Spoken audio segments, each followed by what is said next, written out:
So guys welcome back to my channel. और आज का हमारा डे नंबर है 13, फॉर्मूला नंबर है 13। और आज हम कुछ इस तरह के वाक्य को इंग्लिश में बनाना और उसे बोलना सीखने वाले हैं जो हमने रोजाना की हिंदी के बोलचाल में बोलते हैं। तो आज मैंने जो वाक्य पकड़ा है वो है, खेलने की भी एक हद होती है, मजाक करने की भी एक हद होती है, सुनने की भी एक हद होती है और हर काम की भी एक हद होती है। तो यहाँ कॉमन क्या है? यहाँ कॉमन है कि किसी कार्य को करने की भी एक हद होती है, किसी भी कार्य को करने की एक हद होती है। तो आज हम ऐसे ही वाक्य को इंग्लिश में बनाना सीखने वाले हैं और इतनी आसानी से सिखाऊंगा कि इस तरह के वाक्य को आपको रोजाना इस क्लास के बाद में इंग्लिश में बोलना आसान हो जाएगा। तो वीडियो के अंत तक बने रहे और समझ ले कि इस तरह के वाक्य को इंग्लिश में कैसे बनाया जाता है और बोला जाता है। तो गाइस सबसे पहले हम समझ लेते हैं फॉर्मूले को कि वो कौन सा फॉर्मूला है जिसके आधार पर हम आसानी से ऐसे वाक्य को बनाना सीख जाएंगे। तो सबसे पहले हमें उसे फॉर्मूले को समझ लेना होगा अच्छी तरह से।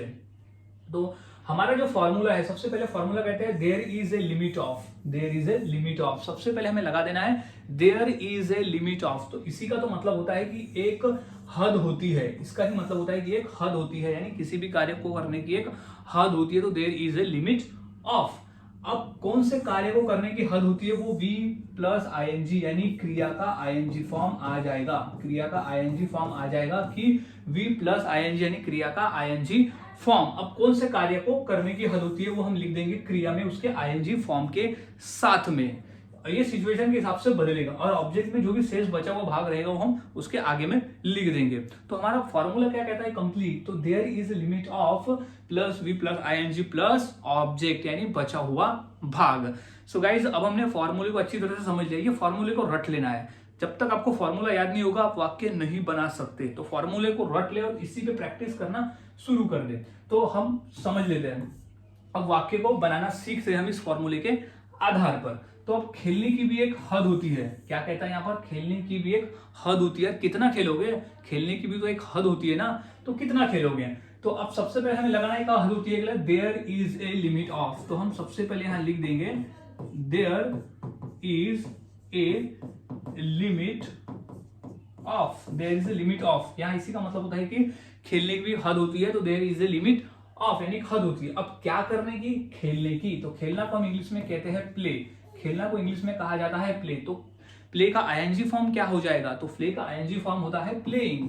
तो there is a limit of playing यानी खेलने की भी एक हद होती है। तो यहाँ कॉमन क्या है कि there is a limit of playing यानी खेलने की भी एक हद होती है। तो इस तरह से गाइस वाक्य बनाए जाते हैं और बोले जाते हैं। एक और वाक्य देख लेते हैं, जैसे मजाक करने की भी तो एक हद होती है। कितना मजाक करोगे? एक हद तक मजाक कर सकते हो, एक हद होती है मजाक करने की। तो क्या कहेंगे हम?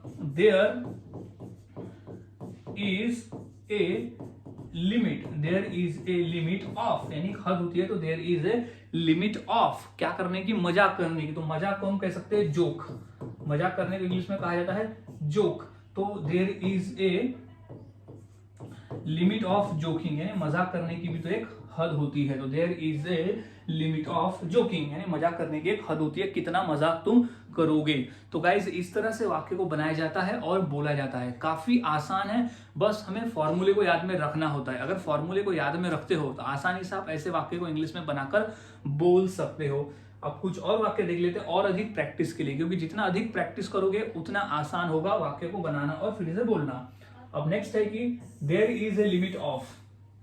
तो बोलने की भी एक हद होती है। कितना बोलोगे? बोलने की भी तो एक हद होती है, एक लिमिट तक ही तुम बोल सकते हो, बोलने की भी एक हद होती है। तो फॉर्मूला क्या कहता है? सबसे पहले there is a limit of. तो सबसे पहले हमें लगा देना है यहाँ पर there is a limit of, there is a limit of यानी बोलने की भी एक हद होती है। तो बोलना को इंग्लिश में क्या कहते हैं हम? स्पीक, स्पीक यानी होता है बोलना। तो क्या हो जाएगा? There is a limit of speaking यानी बोलने की भी एक हद होती है। तो there is a limit of speaking. So guys इस तरह से वाक्य बनाए जाते हैं और बोले जाते हैं कि हद होती है वाले वाक्य। अब पढ़ने की भी एक हद होती है। अब कितना पढ़ोगे? एक हद तक तो पढ़ सकते हो, पढ़ने की भी एक हद होती है। बस करो मत पढ़ो, पढ़ने की एक हद होती है। तो there is a limit of, तो इसको कहेंगे हम there is a limit of, there is a limit of यानी एक हद होती है क्या करने की? पढ़ने की। तो पढ़ना को हम इंग्लिश में कहते हैं रीड करना। तो there is a limit of reading, there is a limit of reading यानी पढ़ने की भी एक हद होती है। तो there is a limit of reading. So इस तरह से वाक्य बनाए जाते हैं और बोले जाते हैं। काफी आसान है, बस फॉर्मूले को याद में हमें रखना होता है। फॉर्मूले को याद में रखोगे तो आसानी से ऐसे वाक्य को आप बनाकर बोल सकते हो। सो कुछ और वाक्य देख लेते हैं, क्योंकि जितना अधिक प्रैक्टिस करोगे उतना आसान होगा वाक्य को बनाना और फिर से बोलना। अब नाचने की भी तो एक हद होती है, कितना नाचोगे, हद से ज्यादा नहीं नाच सकते, एक हद होती है नाचने की। तो क्या हो जाएगा, सबसे पहले हम फॉर्मूला हमारा कहता है कि there is a limit of, there is a limit of. तो ये देयर इज लिमिट ऑफ को तो रट लेना है, क्योंकि ये कॉमन है ना हर वाक्य में। तो there is a limit of, अब जो भी कहना है वो नाचना को इंग्लिश में हम कहते हैं डांस करना। नाचना यानी होता है डांस, तो there is limit of dancing, ING form इसका आ जाएगा। देयर इज ए, क्या हो जाएगा, there is a limit of dancing, यानी नाचने की भी तो एक हद होती है। इस तरह से वाक्य बनते हैं। और है सुनने की भी एक हद होती है, कितना सुनोगे, सुनने की भी एक हद होती है।